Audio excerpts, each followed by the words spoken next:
In the wild world of combat sports, where technique, timing, and tactics often define champions, one man stood out not for his finesse, but for the sheer, overwhelming power he brought into the ring. His name was Mariusz Pudzianowski, though many came to know him simply as Dominant. A five-time winner of the title World's Strongest Man, Mariusz wasn't just built like a tank, he was a tank.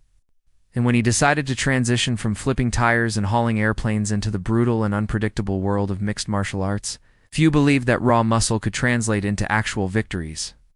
But what followed was a career defined, not by strategic excellence, but by destruction. No flair, no finesse, just fists, fury, and firepower. From the very beginning, Pudzianowski's presence in MMA was less about sport and more about spectacle. He didn't care about being pretty in the cage.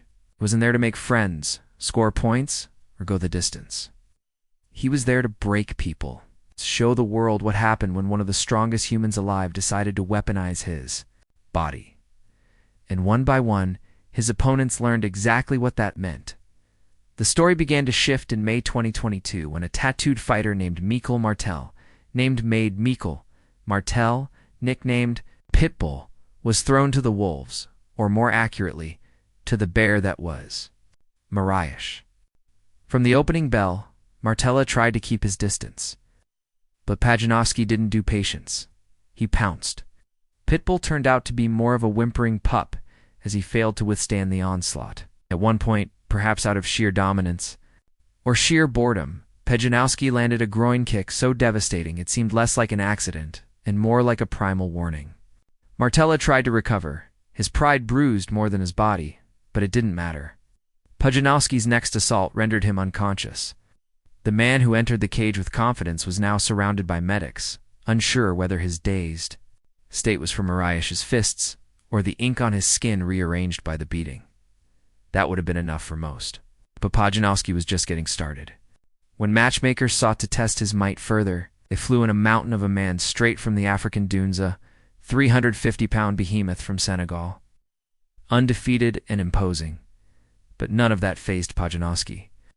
The moment the bell rang, he delivered a single soul-stealing strike that turned off the lights in the African's eyes before the audience had even finished their popcorn. Another fight, another victim. But perhaps nothing made Pudzianowski's legend grow more than his clash against a representative of the famed Gracie clan. On May 23, 2015, fighter from the Brazilian jiu-jitsu dynasty Rolas, Gracie entered the cage. Tasked with using years of technique and training to neutralize the Polish powerhouse. What followed was a lesson in what happens when you try. Leg kick a mountain, Gracie's cautious strategy quickly crumbled. Pudzianowski weathered the soft low kicks like mosquito bites, then retaliated with a hook that nearly spun Gracie's soul out of his body. When it was over, Gracie lay crumpled, his legendary name reduced to a cautionary tale. Pudzianowski stood tall, his enormous back plastered with sponsor logos, posing like a gladiator who had just slain royalty. Then came Marcin Najmana, another Polish bruiser. Bald and brave, but ultimately doomed. Before the fight even started, Pudzianowski made a statement, tearing off his shirt like a man possessed. The fight was brutal from the outset. Pudzianowski marched to the center of the ring, absorbed whatever offense Najman had to offer, and returned it tenfold. Low kicks, sledgehammer fists, and relentless pressure. The referee had to throw himself between the monster and his prey to prevent further damage. Even grabbing Pudzianowski's massive arm required effort. It was like trying to restrain a wild boar with bare hands. In 2021, Pudzianowski faced off against Vukoski. He came out with a giant beat advertisement tattooed across his chest, as if to say, "I am not human, I am genetically engineered." And when he opened with a brutal low kick, Yurkowski's cocky grin faltered. His initial retaliation flashy. High kicks and arrogant taunts only fueled Pudzianowski's rage. He soon caught Yurkowski's leg, tossed him to the mat like a rag doll, and fed him elbow after elbow that could shatter cement. In round 2, after a failed spinning back fist, Yurkowski became the mat's newest design pattern, tattooed in bruises. And when he refused to shake hands before round 3, Pudzianowski delivered a crucifixion right hand that destroyed the final remnants of resistance, but not all opponents were pushovers. When he faced Jun, a Bosnian knockout machine riding a 3-fight KO streak, many thought the time had come for Pudzianowski's reign to end. Jun was faster, younger, sharper, but Mariusz adjusted. He wrestled, he mounted, he hammered, away with fists that felt like bricks. Yet in round 2, fatigue crept in. Pudzian took advantage, slipping away and unloading punches as Pudzianowski gasped for air. It seemed like the tide had turned, but Pudzian got cocky. He played with the takedown, left his guard wide open, and the Polish juggernaut capitalized. He dragged the Bosnian back to the mat and unleashed such violent bound that medical staff debated whether to patch Pudzian up or call an exorcist. The fights only got stranger. One night, a living legend walked in Eric Butterbean, the rotund, heavy-handed warrior who'd made a name across boxing, kickboxing, and MMA. Butterbean came out swinging, trying to show Pudzianowski he still had bombs in his fists.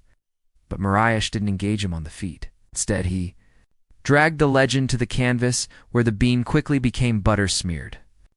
Pudzianowski redefined his skull's geometry until the reef-out of pity or fear stepped in. Still hungry for a challenge? Matchmakers summoned Bob Sapp, a steroid-fueled behemoth whose size was matched only by his marketing. But size alone wasn't enough. Pudzianowski came at him like a rabid wolf, dropped him like a bad habit, seated himself on top like a gorilla staking territory. What followed was a savage beatdown so disturbing the referee practically had to suplex Pudzianowski off Sapp's body. It wasn't a fight. It was a public execution. Yet for all his dominance, Mariusz Pudzianowski never made it to the UFC. He didn't need to. His legacy wasn't built inside the sanitized octagon of Dana White's empire. It was built in the blood-soaked rings and cages of Europe. In Polish promotions and international events, where spectacle mattered as much as sport, he didn't chase belts, he chased skulls. His journey wasn't about technique, rankings, or pound-for-pound status. It was about showing the world that unfiltered power, when wielded with even a shred of discipline, could dominate an entire arena, and dominate he did. He broke faces, cracked ribs, and left trails of unconscious bodies behind him, while other fighters learned the intricacies of jiu-jitsu or mastered the feints of Muay Thai. Mariusz lifted logs, flipped tires, and trained with the kind of violence that didn't belong in any gym. He was a weapon. A man who saw combat not as competition, but as conquest. In an age of carefully curated fighters, media-trained athletes, and Instagram warriors, Mariusz Pudzianowski was a throwback to a different era. He didn't just fight, he hunted. And though he never stepped into the UFC cage, he walked out of every fight with the kind of respect you can't buy with titles. So what do you think? Could Pudzianowski have held his own against UFC heavyweights? Was he an unstoppable force that never met the right immovable object? Or was he a myth built on spectacle more than substance? Let us know your thoughts in the comments, and if you enjoy wild stories of MMA destruction, don't forget to like the video and subscribe. We've got more chaos coming your way, unfiltered, unhinged, and unforgettable.